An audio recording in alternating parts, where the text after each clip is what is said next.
Hi there everybody, and welcome back to another episode of Prestige Liquids. My name is Andrew, and as always it is fantastic to have you here with me again on another whiskey review video.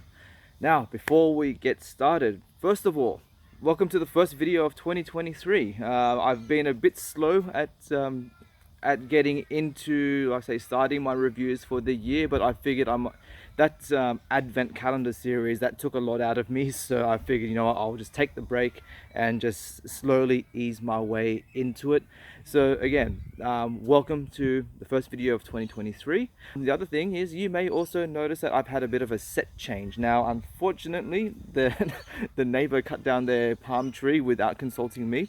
So I still have the clothesline, but the palm tree will no longer be featuring in the videos anymore. At least not physically, in spirit, yes, but that's as far as it's going to be. Now, we're here for a whiskey review, so I figured today I'll review something that I've been wanting to do for a long time, and that is to finally review the Johnnie Walker Double Black. I'm not really going to go into too much information about this particular whiskey. There is already endless amounts of info that you can find very easily, so I am just going to do the review. Typical Johnnie Walker fashion, 40% ABV.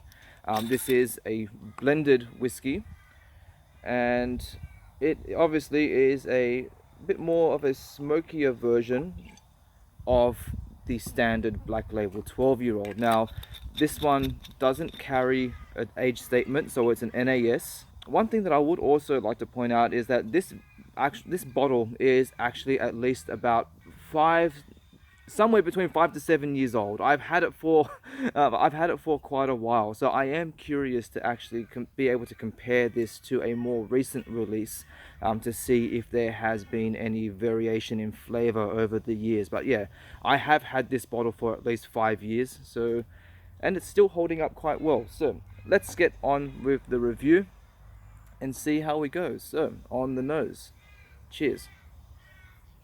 Okay, so the nose is surprisingly floral and quite fruity. There is a subtle smokiness to it as well, but that is not very strong. Off the bat, first thing that I'm kind of getting is definitely like vanilla, caramel, honeysuckle. There's also a certain like grainy, grassy tone to it. I'm also getting hints of pineapple, apple, mango. The apple note is definitely more of like a green Granny Smith apple. It definitely has that tang to it. Oak shavings. I mean, if there is any peat in there, it is very, very subtle. I'm getting hints of dark chocolate and tobacco. But yeah, it's a very fruity, sweet nose. Let's move on to the palate and see how we go. So cheers. So this is where more of that peaty, smoky element definitely comes in. It is not very intense at all. It's quite subtle. Before we go too further, I would also like to mention, say, the overall mouthfeel of this. It's 40% Johnnie Walker. It's quite thin, but it does build up to get at least a gentle syrupy texture to it. So it does start to kind of build up. It's not just a total flat, watery experience. Those fruity, grassy notes are still there, but you'll probably notice that the more dominant feature on this is actually the oak. It's quite woody.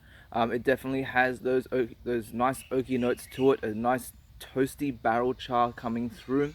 Subtle smoke, but again, it's not intense. It's there just to accent and complement the overall flavors. So those orchard fruits, I am definitely getting, say, the green apple is still there, but I'm not really getting the whole tropical vibe that I was getting. So I'm not getting the pineapple or mango that I had gotten on the nose.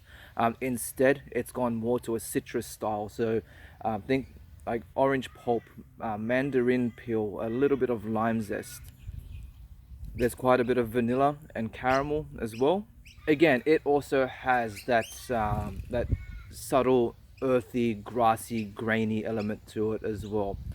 I mean, overall, it's not a whiskey that's going to absolutely blow your mind, but it is an extremely well balanced whiskey. And I think one of those things, being part of the Johnnie Walker range, you can very easily dismiss it, and you can very easily dump on it as well. I mean, Johnnie Walker generally tends to be one of those brands, I guess probably because they are so prominent, that we are very quick to, I guess, dismiss them and also to put them down. But there are some really nice whiskies in their range, and I think when this is on sale, it's a perfectly decent whiskey to pick up. I know I will most certainly pick this over the standard 12-year-old black label any day. I think in terms of flavor and quality, I think the double black is definitely worth the extra money.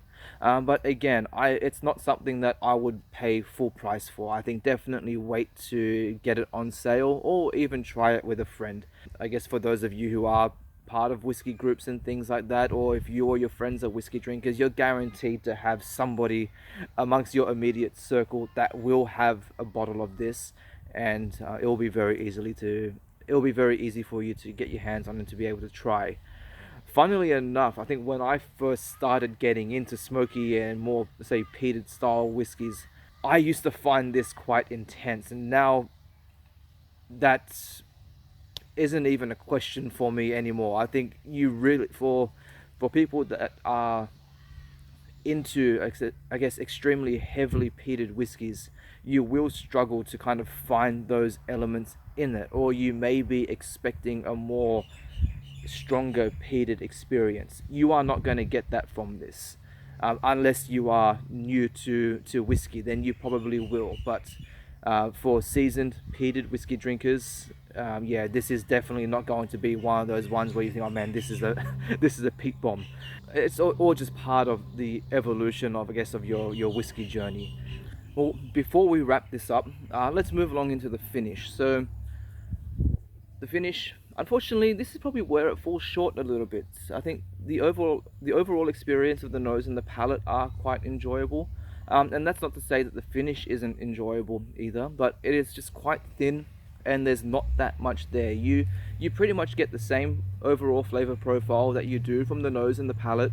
I would say though, the main difference being is that I'm actually starting to get a little bit of an ashy influence coming through, so it does have something a little bit different, but again, there's not overly a lot going on. Well, I'm going to leave it at that. If you have been enjoying this content so far, then please make sure you go ahead and hit the bell notification and the subscription button so that you can stay up to date with all future content.